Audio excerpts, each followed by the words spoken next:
இந்த நவம்பர் 24ல் 2024 ரிசல்ட்ஸில் வந்துட்டு நிறைய பேருக்கு பாஸ் ஃபெயிலிங் மென்ஷன் பண்ணலை அப்படின்னு சொல்லியிருந்தீங்க.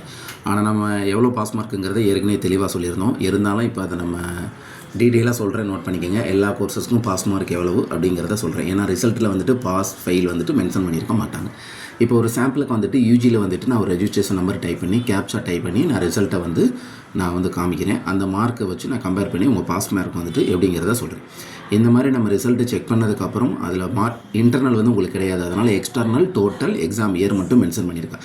இது பிஎஸ்சி மேக்ஸு 69 மார்க் எடுத்திருக்காங்க. ஸோ 69ங்கிறது பாஸ் மார்க், சரிங்களா?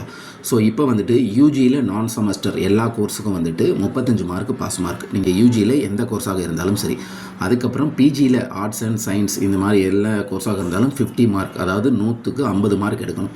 ஏன்னா நான் செமஸ்டரை பொறுத்த வரைக்கும் இன்டர்னல் மார்க்கு கிடையாது. அதனால் பிஜியில் 50 மார்க்கு பாஸ் மார்க். அதே மாதிரி எம்பிஏ எம்சிஏ அவங்களும் 50 மார்க்கு தான் பாஸ் மார்க்கு. அப்புறம் பேச்சுலர் ஆஃப் லைப்ரரி சயின்ஸ் நான் செமஸ்டர் 40 மார்க் எடுத்தால் pass mark. Master of library science நான் செமஸ்டர் 50 மார்க் எடுத்தால் பாஸ் மார்க்கு. இந்த மாதிரி இந்த பாஸ் மார்க் டீட்டெயில் நம்ம ஏற்கனவே தெளிவாக நம்ம வீடியோ போட்டுட்டோம். இருந்தாலும் அதை நோட் பண்ணிக்கோங்க. ஏன்னா உங்களுடைய ரிசல்ட்ஸில் வந்துட்டு கண்டிப்பாக பாஸ் அல்லது ஃபெயில் மென்ஷன் பண்ணியிருக்க மாட்டாங்க. மார்க் மட்டும்தான் மென்ஷன் பண்ணியிருப்பாங்க. அது எவ்வளோ அதிகமான மார்க்காக இருந்தாலும் சரி, எவ்வளோ கம்மியான மார்க்காக இருந்தாலும் சரி, சரிங்களா?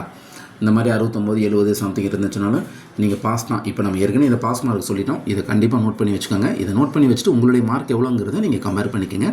இது நான் செமஸ்டருக்கு மட்டும்தான், சரிங்களா? செமஸ்டர் பேட்டர்னுக்கு வேறு பேட்டர்னில் வரும். அவங்களுக்கு தனியாக நம்ம வீடியோ ரிலீஸ் பண்ணியிருக்கோம். கண்டிப்பாக அந்த வீடியோ உங்களுக்கு யூஸ்ஃபுல்லாக இருக்குன்னு நினைக்கிறேன். அப்படி இருந்துச்சுன்னு நினச்சிங்கன்னா மறக்காமல் உங்கள் ஃப்ரெண்ட்ஸ் சர்க்கிளில் லைக் பண்ணி ஷேர் பண்ணிக்கோங்க.